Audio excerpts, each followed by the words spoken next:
ये कुरान की आयत पढ़द्या होया नबी करीम अलैहिस्सलातु वस्सलाम अपने कमरे विचों बाहर आ गए। हज़रत उमर रज़ियल्लाहु तआला अन्हु आप फरमाते ने 7 साल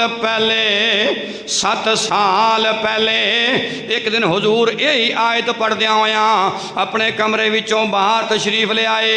सरकार फरमाते ने पै अल्लाह का कुरान पढ़द्या अल्लाह इरशाद पिया फरमांदा है, सोने हबीबा एक वेला आएगा दो जमातां दा आपस के अंदर टकराओ हो जाएगा ते मुसलमानां दे अगों काफर नस जाणगे, कंड दे के नस जाणगे, अपने चेहरे फेर के नस जाणगे।